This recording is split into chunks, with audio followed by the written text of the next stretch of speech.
তা আজকে এই জায়গায় ঘুরতে এসে আপনার কাছে কিরকম লাগতেছে? তুমি কি জানো যে আমাদের হাদি ভাইকে গুল্লি করে একটা লোকে হত্যা করছে? তার জন্য তো খারাপ লাগে, ঘুরতে আসলো মনের ভিতরে তার জন্য একটা দুঃখ। জি, হাদি ভাই কি এই গুলিটা কে করলো বা কি কারণে করলো ভাইয়া? ভাইয়া, হাদি ভাইকে যে গুল্লিটা করছে, আসলে এরা তো কোনো আল্লাহ রসুল খোদার ডর ভয় কিছু নাই। এরা দুনিয়াবি লোভে, ক্ষমতার লোভ, টাকার লোভে একটা মেধাবী ছাত্র মানে দুর্নীতি করতে পারে না, তাকে টার্গেট নিয়ে তো এই হত্যাগুলা করে। আসলে মানুষকে হত্যা করা এটা ইসলামে একদম নাজায়েজ। এজন্য খুবই খারাপ লাগে হাদি ভাইয়ের জন্য। আজকে হাদি ভাই আমাদের হাদি ভাই আপনাদের ভাই, সবারই ভাই। তো ইসলাম ধর্ম এমন একটা ধর্ম, আমাদের একটা ফিফিলিকা, একটা প্রাণীরও কষ্ট দেওয়া ঠিক না। তার জায়গায় আপনি মানুষ হয়ে কেন মানুষকে হত্যা করবেন? এই জন্য খুবই আফসোস লাগে, খুবই খারাপ লাগে। তো এই কুলঙ্গার, ওকে যেহেতু মানুষকে হত্যা করে, তার হত্যার বিপরীত তাকে হত্যা করা উচিত ইসলাম দৃষ্টিতে।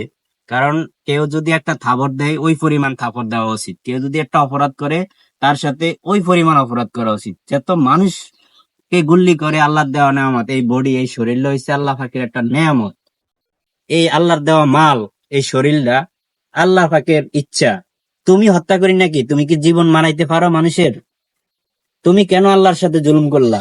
কেন বাংলার মানুষের সাথে জুলুম করলা? একটা মেধাবী ছাত্র, একটা মেধাবী মানুষকে কেন কুল্লি করলা? এই সমস্ত কুলঙ্গারের জায়গায় এই বাংলাদেশের মাটিতে আমরা দেখতে চাই না। এক হাদিকে মারছ, মনে রেখো হাজার হাদি তৈরি হবে এই বাংলাদেশে। মনে করছো একটা কইরা মারলে এরকম কইরা তোমরা ক্ষমতা নিয়ে যাইবা, যে ও টাকার লোভ, জুলুম, অত্যাচার, মানুষের ভালোবাসা পাইবা, এটা মনে করো না। এই মূর্খ শিক্ষার অভাবে তুমি এই মানুষকে হত্যা করলা, মানুষের অভাবে, শিক্ষার অভাবে মানুষকে হত্যা করলা। কিন্তু মনে রাখো, তোমাকে যদি এই জমিনে বিচার না করে, তাহলে এই বাংলার জমিনে এক হাদিকে মেরছ, এক তার বিনিময়ে 100 হাদি এখান থেকে তৈরি হবে ইনশাআল্লাহ। এই দেশ, আমরা মুসলমান, আমাদের ডর ভয় নাই। এটার ফয়সালা আল্লাহ পাক জমিনে হবে। আল্লাহর দেওয়া বডি, আল্লাহর দেওয়া নেয়ামত।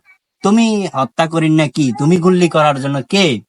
ইসলাম ধর্ম তো এটা শিখে নেয়। আর ইসলাম ধর্ম আল্লাহ পাকে একটা পিপিলিকা, একটা প্রাণীকেও কষ্ট দেওয়া ঠিক না।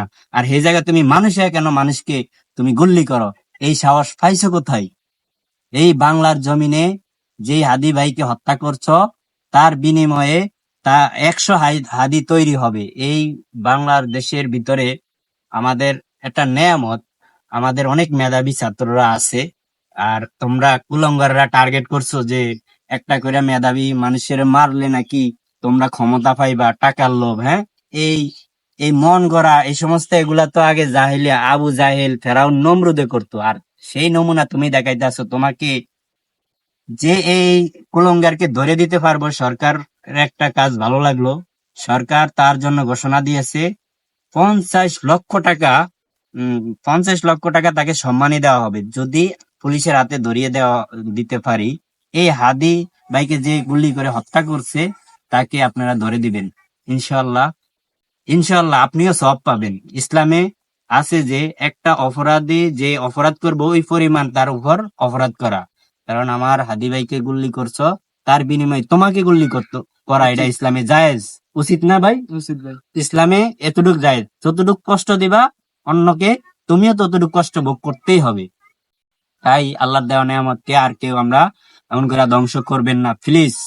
এটা আল্লাহর সাথে জুলুম হয় সরাসরি। আল্লাহর দেওয়া বডি, আল্লাহর দেওয়া মাল, এই সম্পদ, এই বডিটা তুমি হত্যা করার কে? তোমার শিক্ষার অভাব, তোমার জ্ঞানের অভাব, তোমার নৈতিক জ্ঞান নাই। তুমি মানুষ নামে মানুষ শয়তান, কুলঙ্গার। তোমাকে ল্যাংডা কইরা আমার উচিত, আমি যদি উচিত আজকে বঙ্গের এটা। সরকার ক্ষমতা থাকতো, আমি যদি আজকে ক্ষমতায় থাকতো, আমি ওকে খাম্বার উপরে উঠাইয়া লটকায়া রোদের ভিতরে মানুষকে, সারা বিশ্বের মানুষকে দেখাইতাম, ফাকিরে আদার দিতাম। তোমার শরীর বডি খাওয়ায়া ফাকিরে আদার দিতাম। এই পশু পাখি প্রাণী খাইতো। আর রোদে ছুটকি হয়ে থাকতাম, সারা বিশ্বের মানুষ তোমাকে দেখে শিক্ষা অর্জন করত। আমার বিচারে বলে। তাই দর্শক, আমার বিচারে বলে, এই কুলঙ্গারকে ওই খাম্বার উপর উঠাইয়া লটকায়া বাইন্যা রোদে হুরি দেওয়া উচিত, জেতা জীবিত। পাখি খাইবো আর পচবো, মাংস গলবো, রোদে শুকাইবো, পাখির খাবার হবে। এই কুলঙ্গারকে দেখার জন্য সারা বিশ্বের মানুষ আসতো। আমার বিচার এটাই বলে।